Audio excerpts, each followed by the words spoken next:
그냥 의사, 선생님. 꿈은 이렇게 꾸는 게 아니야. 네가 좋아하는 것들 아주 작은 것부터 천천히 찾아가세요.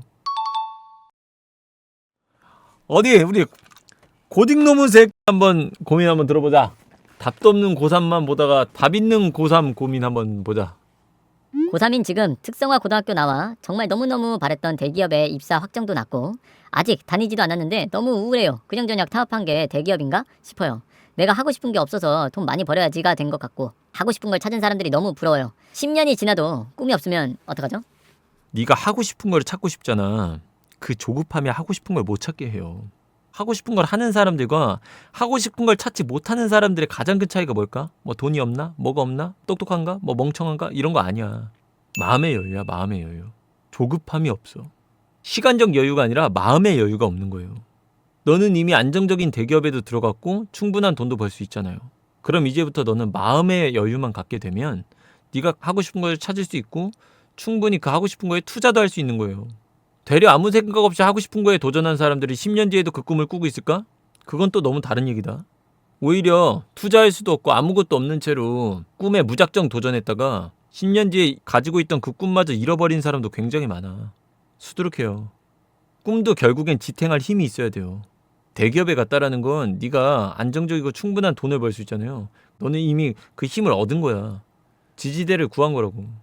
어떻게 보면 너는 꿈을 찾아서 키우기에는 되게 좋은 텃밭을 메꾼 거지 지금. 비옥한 땅을 얻은 거지 너는. 꿈이라는 씨앗을 갖고 제대로 된 땅이 없으면 제대로 심을 수가 없어요. 너는 땅은 준비된 거야. 마음의 여유를 갖고 천천히 주변에 좋아하는 것들을 하나씩 해보세요. 그리고 이게 여러분들 꿈이 없는 분들 잘 들으세요. 방금도 내가 얘기했지만 꿈은 씨앗이에요. 키워나가는 게 중요한 거예요. 뭔 소리 하면 그러면 그 꿈을 찾기까지의 시작 또한 작은 거에서 찾는 거야. 먹방 유튜버가 처음부터 먹방 유튜버를 꿈꾸고 살아온 게 아니라 먹는 걸 좋아하다 보니까 그걸 키워나가니까 먹방 유튜버에 도달한 거라고. 프로게이머가 처음부터 프로게이머를 태어날 때부터 목표를 잡고 살아온 게 아니라 어느 날 갑자기 하늘에서 뚝 프로게이머가 떨어진 게 아니라 게임이 재밌고 잘하니까 그 게임을 즐기다 보고 그 게임에 빠지다 보니까 게임에 깊이가 생기고 자연스럽게 프로게이머란 꿈에 도달을 한 거예요. 내가 지금 이 얘기를 해주는 게 뭐냐면 꿈을 찾는 법을 알려주는 거야. 인간은 누구나 평소에 아주 작은 행복이라도 있어요. 빵을 좋아해. 빵을 먹다 보니까 제가 제빵 하는 사람도 있고 빵을 좋아해서 디저트 카페를 차리는 사람도 있다고. 내가 좋아하는 그 작은 행복을 쫓다 보니까 꿈은 원래 작은 꿈들을 꾸다 보면 그 꿈이 새로운 꿈을 물고 오는 법이야. 여러분들이 지금 굉장히 작은 것들을 놓치고 있을지 몰라요. 그냥 의사, 선생님. 꿈은 이렇게 꾸는 게 아니야. 누군가를 돕고 가르치는 걸 좋아하다 보니까 선생님까지 도달한 거야. 그런 게 꿈이야. 아주 작은 행복들을 쫓다 보면 그게 계속해서 작은 꿈 이러다 보면 그 꿈들이 큰 꿈을 물고 오는 거예요. 꿈이 원래 꿈을 물고 오는 거야. 넌 안정적 직업도 얻었고 돈도 충분히 벌 수 있을 거고 투자도 해줄 수 있을 거고 네가 좋아하는 것들 아주 작은 것부터 천천히 찾아가세요. 그걸 키우다 보면 꿈이 될 거예요. 나는 그래. 꿈은 빨리 꾸는 게 중요한 게 아니야. 오래 꾸는 게 중요해. 나는 꿈이 가지고 있는 가장 큰 힘은 큰 돈을 벌게 해서 즐거운 직업을 갖게 해서 난 이게 꿈의 목표라고 생각 안 해요. 꿈이 존재하는 제일 큰 이유라고 생각 안 해. 꿈이 존재하는 제일 큰 이유는 항상 새로움을 갖다 줄 수 있어서야. 새로운 목표를 계속 던져주는 게 난 꿈이라고 생각해요. 꿈이 존재하는 가장 중요한 이유는 그거라 생각해. 뭐 돈을 많이 벌어서 뭐 즐거운 일을 하게 해서 그게 아니야.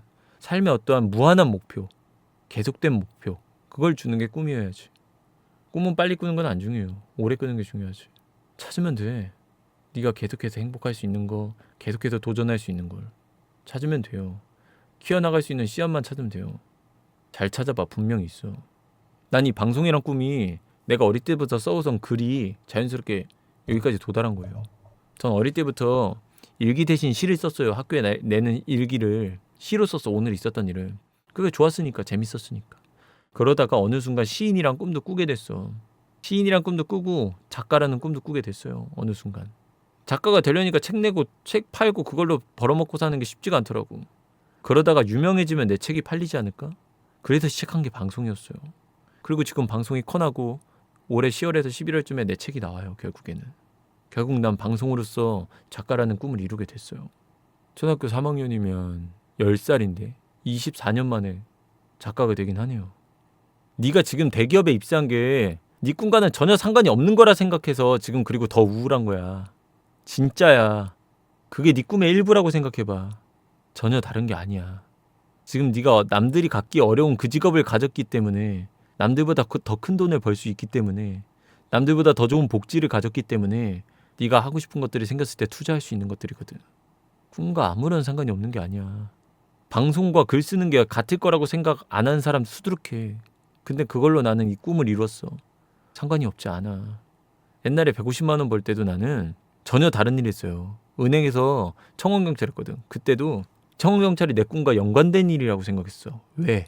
그 일을 함으로써 내가 글을 쓸 수 있는 펜을 살 수 있고, 그 일을 함으로써 내가 글을 쓸 수 있는 내 집에 월세를 낼 수 있고, 그 일을 함으로써 내가 글을 쓸 수 있는 종이를 살 수 있어서 난 청문경찰 또한 내 꿈의 일부라 생각했어. 네가 하는 것도 네 꿈의 일부예요. 상관이 없는 게 아니야. 우울할 필요가 없어. 아시겠죠?